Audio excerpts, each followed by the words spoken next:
Open టాక్కి స్వాగతం. జగన్మోహన్ రెడ్డికి ఇటీవల కాలంలో కోర్టుల్లో దెబ్బ మీద దెబ్బ తేరుకోకుండా తగులుతూనే ఉన్నాయి. ఆల్రెడీ నిన్న ఒక సుప్రీంకోర్టులో దెబ్బ తగిలింది, ఈరోజు దెబ్బ తగిలింది, ఈరోజు 2 దెబ్బలని చెప్పుకోవచ్చు. నిన్నేమో ఏదైతే జగన్మోహన్ రెడ్డి 3 రాజధానులకు సంబంధించిన హైకోర్టు తీర్పు ఉందో దాని మీద జోక్యం చేసుకునేందుకు నిరాకరించింది సుప్రీంకోర్టు. ఆ దెబ్బ నుంచి తేరుకోకముందే ఈరోజు R5 జోన్లో ఏదైతే ఇళ్ళు ఇవ్వాలని అనుకున్నాడో దాని మీద కూడా సుప్రీంకోర్టు జోక్యం చేసుకోవడానికి నిరాకరించింది. అది 2వ ఎదురుదెబ్బ. ఈ రెండింటికి మించి అతిపెద్ద ఎదురుదెబ్బ జగన్మోహన్ రెడ్డి అక్రమాస్తుల కేసులో ఈరోజు తగిలింది. ఎన్ఫోర్స్మెంట్ డైరెక్టరేట్ ఈడీ ఏదైతే గతంలో జగన్మోహన్ రెడ్డి అక్రమాస్తుల కేసుల సందర్భంగా విచారణ చేస్తూ భారతీ సిమెంట్కి చెందిన 150 కోట్ల రూపాయల ఎఫ్డీలను అప్పుడు జప్తు చేయడం జరిగింది. అప్పట్లో ఎన్ఫోర్స్మెంట్ డైరెక్టరేట్ చేసిన జప్తుని కింది స్థాయి కోర్టులు కూడా సమర్థించడం జరిగింది.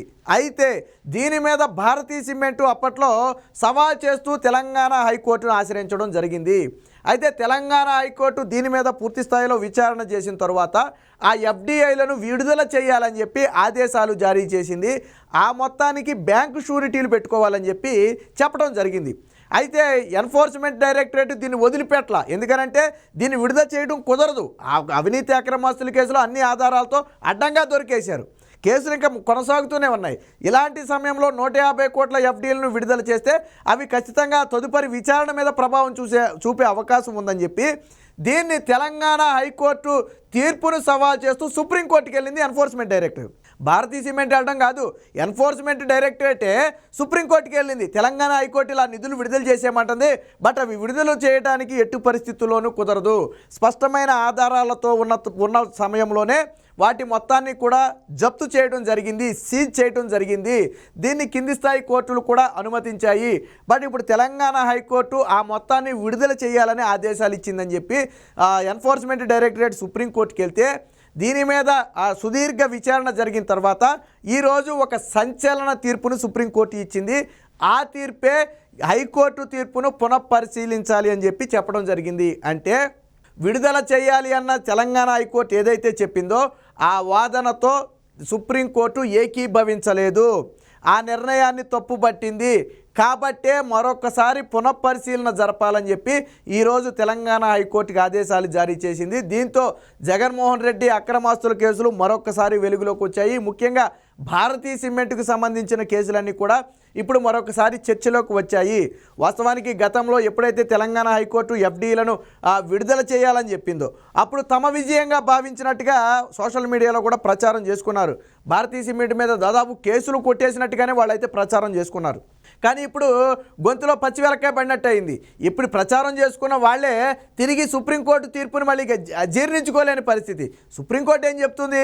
తెలంగాణ హైకోర్టు ఇచ్చిన తీర్పు సహేతుకంగా లేదు, మరొకసారి పునఃపరిశీలన చేయాలి, ఇందులో కొన్ని డెప్త్ అంశాలు ఉన్నాయి, వాటిని మరొకసారి పరిశీలించి తదుపరి నిర్ణయం తీసుకోవాలి అని చెప్పి అప్పటి వరకు ఎఫ్డీఐలను విడుదల చేయాల్సిన అవసరం లేదు.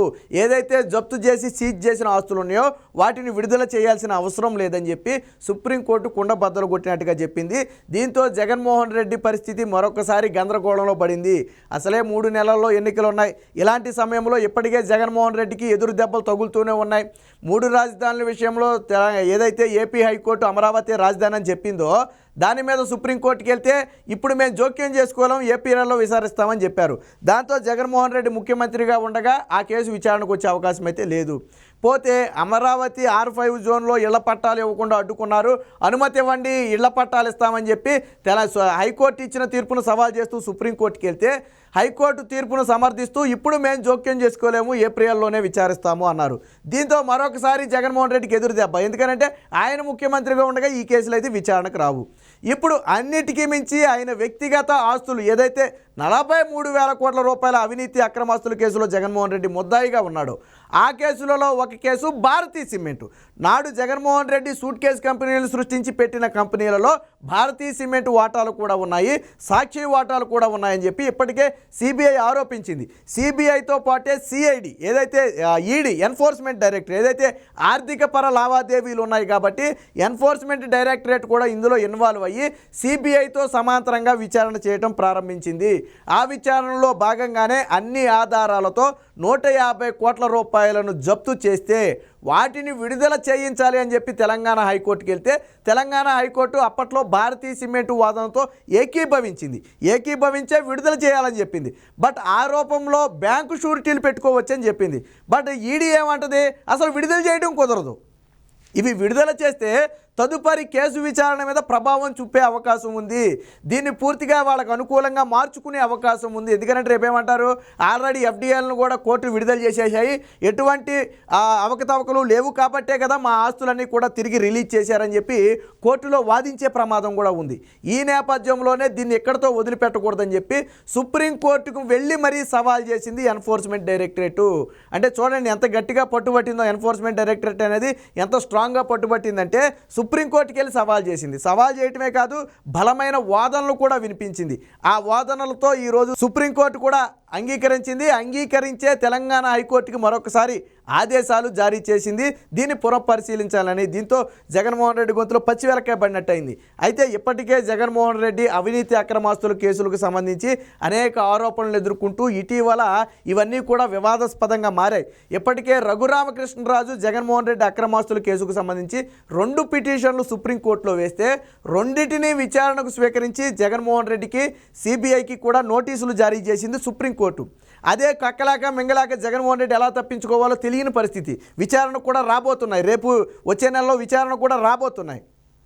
ఏం వేశాడు, ఒకటి తెలంగాణ హైకోర్టులో ఉన్నటువంటి జగన్మోహన్ రెడ్డి అక్రమాస్తుల కేసును వేరొక రాష్ట్రానికి బదిలీ చేయాలి, ఆయన అధికారాన్ని ఉపయోగించి కేసులు ముందుకు నడవకుండా గత 10 ఏళ్లుగా అడ్డుకుంటున్నాడని చెప్పి ఒక కేసు అయితే వేయటం జరిగింది. పైగా ఆయన 3000కు పైగా వాయిదాలు తీసుకున్నారని ఆధారాలతో సహా సుప్రీంకోర్టులో పిటిషన్ వేస్తే దాని మీద విచారించి వీరికి నోటీసులు జారీ చేసింది. మరొక పిటిషన్ ఏంటి, అసలు జగన్మోహన్ రెడ్డి బెయిల్ రద్దు చేయాలి. ఎందుకని 10 ఏళ్లుగా కేసు ట్రయల్కి రాకుండా జగన్మోహన్ రెడ్డి తన అధికార బలాన్ని ఉపయోగించి లేదా తన ఆర్థిక బలాన్ని ఉపయోగించి వ్యవస్థలను మేనేజ్ చేస్తూ అడ్డుకుంటున్నాడు. ఇది ప్రజల్లో అపనమ్మకాన్ని కలిగిస్తుంది. కాబట్టి జగన్మోహన్ రెడ్డికి తక్షణమే బెయిల్ రద్దు చేసి కేసు విచారణ జరపాలని చెప్పి తెలంగాణ సుప్రీంకోర్టులో రఘురామకృష్ణరాజు, వైసీపీ ఎంపీనే, రెబల్ ఎంపీ రఘురామకృష్ణరాజు ఒక పిటిషన్ వేయడం జరిగింది. దాన్ని కూడా విచారణకు స్వీకరించిన సుప్రీంకోర్టు జగన్మోహన్ రెడ్డికి నోటీసులు జారీ చేయడం జరిగింది. కేవలం జగన్మోహన్ రెడ్డికే కాదు, సిబిఐకి కూడా నోటీసులు జారీ చేయడం జరిగింది. ఈ రెండింటితో అయిపోలేదు. ఆల్రెడీ హరిరామ జోగయ్య రూపంలో ఇదే జగన్మోహన్ రెడ్డి అక్రమాస్తుల కేసుకు సంబంధించి తెలంగాణ హైకోర్టులో ఒక పిటిషన్ వేశారు. ఏమని, వచ్చే ఎన్నికల్లోపు జగన్మోహన్ రెడ్డి అక్రమాస్తుల కేసు విచారణ తేలాలి. ఎందుకంటే ఆయన ఒక ప్రజాప్రతినిధిగా ఉన్నాడు, ఆయన నిజాయితీ పరుడా అవినీతి పరుడా అనే కన్ఫ్యూజన్ ప్రజల్లో ఉంది, ఓటు వేయాలా వద్దా అనే కన్ఫ్యూజన్ ప్రజల్లో ఉంది. ఈ నేపథ్యంలోనే తక్షణమే కేసును విచారించి ఎన్నికలలోపు తేల్చాలి అని చెప్పి తెలంగాణ హైకోర్టులో ఒక పిటిషన్ వేస్తే దానికి కూడా సిబిఐకి అలాగే జగన్మోహన్ రెడ్డికి కూడా నోటీసులు అయితే జారీ చేయడం జరిగింది. సో ఇలా 1 కాదు 2 కాదు అనేక జగన్మోహన్ రెడ్డి అక్రమాస్తుల కేసులు అటు సుప్రీంకోర్టులో కానివ్వండి ఇటు హైకోర్టులో కానివ్వండి పిటిషన్లు వేసి ఉండటంతో నోటీసులు కూడా జారీ చేస్తున్నాయి. ఈ రేపటి రోజున విచారణకు రాబోతున్నాయి. జగన్మోహన్ రెడ్డి కౌంటర్ ఫైల్ దాఖలు చేసిన తర్వాత అవన్నీ కూడా విచారణకు రాబోతున్నాయి. సరే, ఎప్పుడు ఎలాంటి తీర్పు వస్తుంది అనేది మనమైతే చెప్పలేనప్పటికీ కూడా ప్రస్తుతం జగన్మోహన్ రెడ్డికి ఏదైతే భారతీయ సిమెంట్ మీద 150 కోట్ల ఆస్తిని దాన్ని విడుదల చేయాలని చెప్పి తెలంగాణ హైకోర్టు తీర్పునిచ్చిందో దాన్ని సవాల్ చేస్తూ వెళ్ళిన ఎన్ఫోర్స్మెంట్ డైరెక్టరేట్ను సమర్థిస్తూ వాటిని విడుదల చేయాల్సిన అవసరం లేదని చెప్పి సుప్రీంకోర్టు తేల్చి చెప్పింది. ఇది ఒక రకంగా ఎన్నికలకు 3 నెలల ముందు జగన్మోహన్ రెడ్డికి ఇవన్నీ మింగుడు పడని అంశం. ఎందుకంటే ఇప్పటివరకు జగన్మోహన్ రెడ్డి తన అవినీతి అక్రమాస్తుల కేసు సంబంధించి విచారణకు రాకుండా అడ్డుకునే ప్రయత్నం చేశాడు, అలాగే ప్రజల్లో కూడా వెళ్లకుండా అడ్డుకునే ప్రయత్నం చేశాడు కరెక్ట్గా. కానీ ఎన్నికలకు కరెక్ట్గా 3 నెలల ముందే ఈ కేసులన్నీ కూడా బయటికి రాబోతున్నాయి. సో దీంతో మరొకసారి ప్రజల్లో ఆటోమేటిక్గా చర్చ వచ్చేస్తుంది. ఇప్పటివరకు జగన్మోహన్ రెడ్డి ఆ చర్చ ప్రజల్లో రాకుండా చేయడం కోసం విశ్వ ప్రయత్నం చేశాడు. బట్ అనుకోకుండా కోర్టుల వల్ల ఏమైంది, ఇప్పుడు మళ్ళీ జగన్మోహన్ రెడ్డి అక్రమాస్తుల కేసులు విచారణకు రావడం మొదలుపెట్టాయి, అలాగే ప్రజల్లో మాట్లాడుకోవడం మొదలుపెట్టారు. మరి ఎన్నికల ముందు ఇలా జరిగితే ఖచ్చితంగా జగన్మోహన్ రెడ్డిని డ్యామేజ్ చేస్తుంది. ఆ విషయం ఆయనకు బాగా తెలుసు. ఎందుకంటే ప్రజలు ఎవరు కూడా అవినీతి పరుని కావాలి అనుకోరు. మొన్నటి వరకు కేసులు విచారణ జరుగుతుంది కాబట్టి సరే ఏంటి అనేది తేలలేదు కాబట్టి ఓటేసి ఉండొచ్చు. బట్ ఈరోజు అవి వాస్తవాలేనని చెప్పి అలాగే తీర్పులను సైతం జగన్మోహన్ రెడ్డి ఒబే చేస్తూ, అంటే ఇప్పుడు చూడండి 3000 వాయిదాలు తీసుకుని ఎందుకు కేసులు నెట్టుకుంటూ వచ్చాడు జగన్మోహన్ రెడ్డి. ఆయన వాయిదాలు తీసుకోకపోతే కేసు ఏదో కొలుక్కొచ్చేది, అయితే నిర్దోషి లేకపోతే దోషి ఏదో తేలేది.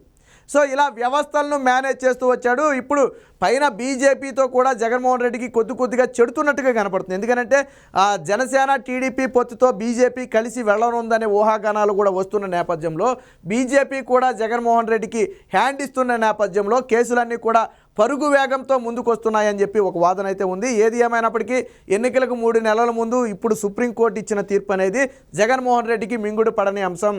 తెలంగాణ హైకోర్టు దీన్ని పునఃపరిశీలించి ఈడీ నిర్ణయాన్ని కానీ ఈసారి సమర్థిస్తే ఖచ్చితంగా అది జగన్మోహన్ రెడ్డికి ఇంకా అతిపెద్ద దెబ్బగా చెప్పుకోవచ్చు. ప్రస్తుతానికి ఏంటంటే విడుదలను ఆపి ఎన్ఫోర్స్మెంట్ డైరెక్టరేట్కు కొంత వెసులుబాటు ఇచ్చి పునఃపరిశీలించాలని చెప్పింది. ఇందులో తప్పొప్పుల గురించి అయితే మాట్లాడాల.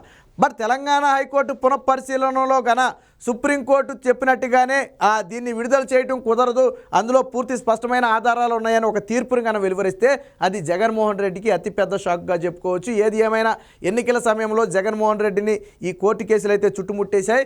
ఇదే పరిస్థితి కొనసాగితే ఎన్నికల్లో జగన్మోహన్ రెడ్డిని ఇవి తీవ్రంగా డ్యామేజ్ చేస్తాయి. ప్రజల్లో చర్చ వచ్చిన ప్రతిసారి కూడా జగన్మోహన్ రెడ్డికి అది ప్రమాదంగా మారే అవకాశం ఉంది.